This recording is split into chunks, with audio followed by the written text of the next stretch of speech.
हाय दोस्तों, क्या हाल है? कैसे हो? ठीक हो मेरी जान के टोटो? आज का जो हमारा टॉपिक है वो बड़ा ही इम्पोर्टेंट है। मोस्टली लोग जो गलतियां करते हैं, आज मैं सब लोगों को वो गलतियां करने से रोक दूंगा, क्योंकि अपन टॉपिक के अंदर इस टॉपिक के अंदर सब कुछ ब्रीफ करते हैं एकदम मक्खन मलाई की तरह, ठीक है ना? तो इस वीडियो को ज़ीरो से लेकर एंड तक देखना, वरना मज़ा नहीं आएगा, बहुत कुछ मिस कर दोगे और इसी वजह से तुम लॉस करते हो। अगर लॉस से बचना चाहते हो, ये वीडियो पूरी देख लेना, तुम्हारा ट्रेडिंग करने का ज़ाविया ही चेंज हो जाएगा, मार्केट को देखने का नज़रिया ही बदल जाएगा, ठीक है जी। अच्छा, लॉट ऑफ पीपल नहीं जानते, बहुत सारे लोग, कि ब्रेकआउट क्या होता है, वैलिड ब्रेकआउट कौन-सा होता है, ब्रेकआउट स्ट्रक्चर कहते किसको हैं, ठीक है? और फेक आउट क्या होता है, एंट्री कब लेनी है, ये सारी की सारी चीज़ें बताऊँगा, टेंशन नहीं लेने का ब्रो। आहिस्ता-आहिस्ता रुको, ज़रा सब्र करो। अच्छा जी, सबसे पहले सीधा टॉपिक पे चलते हैं। आपने किसी भी ट्रेंड को आइडेंटिफ़ाई करने के लिए 1, 2, 3, 4 मूव आपके पास जब हो जाए, तो आप ट्रेंड को आइडेंटिफ़ाई कर लेते हैं। बट आपको पता होना चाहिए कि एक अप ट्रेंड के अंदर, एक बुलिश ट्रेंड के अंदर मार्केट क्या करती है, अपने हाईज़ को प्रोटेक्ट करती है, लोज़ को प्रोटेक्ट करती है, हाईज़ को ब्रेक करती है, ठीक है? जब हाईज़ को ब्रेक करती है, तो सपोर्ट एंड रेजिस्टेंस वाला ट्रेडर जो है, वो क्या करता है, सपोर्ट एंड रेजिस्टेंस वाला ट्रेडर जो है, वो रेजिस्टेंस के ब्रेक होने के फ़ौरन बाद एंटर कर लेता है। अब उसे नहीं पता होता कि ये ब्रेकआउट हुआ है या फेक आउट हुआ है और मार्केट नीचे आ जाती है। अब इस चीज़ के लिए हमें ये जानना होगा कि असल में ब्रेकआउट किस तरीके से होता है और वैलिड ब्रेकआउट किस तरीके से होता है। सबसे पहले हम ये जानते हैं कि ट्रेंड किस तरीके से बनता है और ब्रेकआउट स्ट्रक्चर क्या होता है। जब मार्केट आपके प्रीवियस हाई को ब्रेक कर दे एक अप ट्रेंड के अंदर, एक बुलिश ट्रेंड के अंदर मार्केट जब आपके प्रीवियस हाई को ब्रेक कर दे, तो आपका स्ट्रक्चर ब्रेक हो जाता है। इसको हम ब्रेकआउट स्ट्रक्चर कहते हैं। शॉर्ट फॉर्म में हम बीओएस भी कह सकते हैं, आप इसको ब्रेकआउट स्ट्रक्चर भी कह सकते हैं, ठीक है? जब मार्केट अपने प्रीवियस हाई को ब्रेक कर दे, उसको ब्रेकआउट स्ट्रक्चर कहते हैं और दोबारा-दोबारा, बार-बार यही करती रहे, तो उसको ब्रेकआउट स्ट्रक्चर कहते हैं। अब ब्रेकआउट स्ट्रक्चर होता कैसे है? इसकी एग्ज़ाम्पल आप लोगों को देते हैं। जब मार्केट आपके एक हाई के ऊपर क्लोजिंग दे दे, उसी टाइम फ्रेम के हिसाब से, जिस टाइम फ्रेम के हिसाब से आपने स्ट्रक्चर मार्क किया है, उसी टाइम फ्रेम के हिसाब से अगर कैंडल क्लोज़ हो जाए, अब सवाल ये पैदा होता है कि कैंडल तो क्लोज़ हो जाए, बट कितने परसेंट उसकी बॉडी जो है वो ऊपर क्लोज़ होनी चाहिए? ये सवाल है, जिसका आप लोगों को पता होना चाहिए कि कितने परसेंट बॉडी जो है वो ऊपर क्लोज़ होनी चाहिए। तो इसका जवाब है एटलीस्ट 40 टू 50% बॉडी आपके प्रीवियस हाई के ऊपर क्लोज़ होनी चाहिए। अगर बॉडी क्लोज़ नहीं हुई, तो आपके पास ब्रेकआउट या ब्रेकआउट स्ट्रक्चर नहीं हुआ। इसीलिए किसी भी वक़्त, किसी भी टाइम फ्रेम के अंदर, जिस टाइम फ्रेम में भी आपने स्ट्रक्चर मार्क किया है, आप हाइज़ और लोज़ मार्क कर रहे हैं, उसके अंदर ये देखना ज़रूरी है कि मार्केट आपके प्रीवियस हाई के ऊपर कैंडल क्लोज़ करे, बॉडी क्लोज़ हो, एटलीस्ट उसी टाइम फ्रेम के हिसाब से 15 मिनट या किसी भी टाइम फ्रेम के हिसाब से आपकी वो जो कैंडल है, उसकी बॉडी क्लोज़ होनी चाहिए। अब कैंडल की जो बॉडी है, ये बॉडी होती है,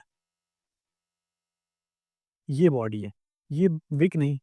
विक ऊपर क्लोज़ हो जाए, तो वो भी मैं बताता हूँ कि वो क्या होता है।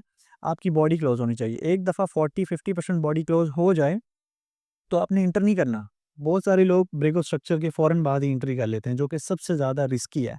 बहुत ही ज़्यादा खतरनाक काम करते हैं वो लोग, और ऐसे रिस्की काम करने से आप लोग अपना बहुत ही ज़्यादा नुकसान करते हैं। उसकी वजह ये है कि आप इस चक्कर में कि हम जल्दी से ट्रेड एंटर कर जाएँगे, कि हमसे मिस ना हो जाए ये एंट्री, उसी चक्कर में आप लोग लॉस कर लेते हैं, मार्केट नीचे आ जाती है, क्योंकि आपको नहीं पता कि वैलिड ब्रेकआउट हो गया या नहीं। हो सकता है कि वो फेक आउट हो जाए, मार्केट दोबारा से नीचे आ जाए। कैंडल क्लोज़ होने का वेट करना है। सबसे पहला काम आपने, एक तो उसी टाइम फ्रेम के हिसाब से, जिस टाइम फ्रेम में आपने स्ट्रक्चर मार्क किया है, कैंडल के क्लोज़ होने का वेट करना है। अगर कैंडल क्लोज़ हो गई है, उसके बाद भी आपने एंटर नहीं करना, आपने वेट करना है। क्यों? क्योंकि जो रेजिस्टेंस थी यहाँ पर, वो रेजिस्टेंस अभी ब्रेक हुई है। रेजिस्टेंस के ब्रेक होने के बाद मार्केट सपोर्ट बन जाती है।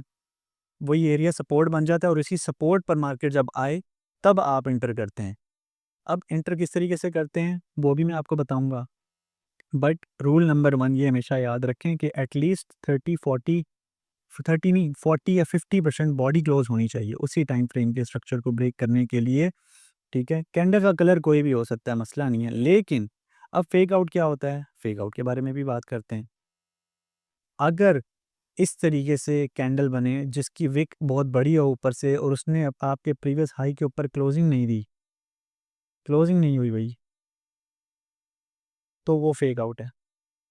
अब जो रिटेल ट्रेडर होते हैं, बिगिनर ट्रेडर होते हैं, वो क्या करते हैं, देखते हैं कि कैंडल अभी ऊपर जा रहा है, यूँ ऊपर जा रहा है, वो फ़ौरन से एंटर कर लेते हैं। वो bye bye bye bye bye कर लेते हैं और मार्केट क्या होती है, यहाँ पर ब्रेकआउट करती ही नहीं और उसके बाद सडन मार्केट में एक ड्रॉप आ जाता है। इस तरीके से मार्केट नीचे गिर जाती है। तो आपने ये काम नहीं करना। हमेशा वेट करके, ठंडी करके खानी है रोटी।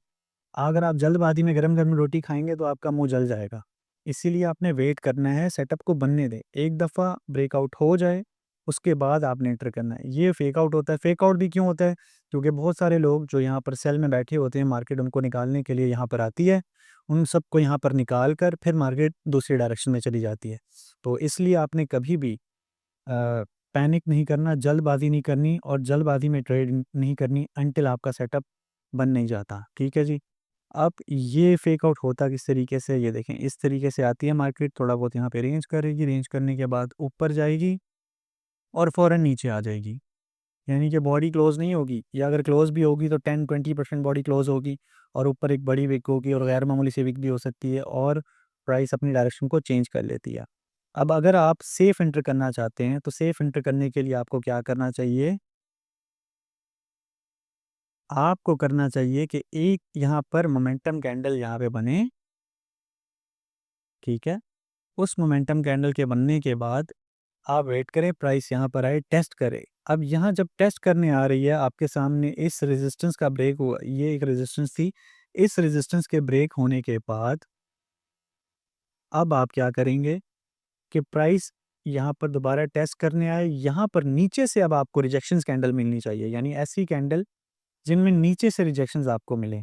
नीचे से रिजेक्शन मिलना यानी कि बायर्स यहाँ पर पुश कर रहे हैं मार्केट को। फिर आप इसी जो रेजिस्टेंस थी, जो कि ब्रेक होने के बाद सपोर्ट बन जाती है, वहीं से ही आप एंटर करेंगे और टारगेट आपका अगली रेजिस्टेंस तक होगा। तो आई होप आप लोगों को फेक आउट और ब्रेकआउट का मतलब समझ आ गया होगा और बहुत ही टिपिकल और देसी वे में मैंने आप लोगों को ये टॉपिक जो है वो समझाने की कोशिश की है।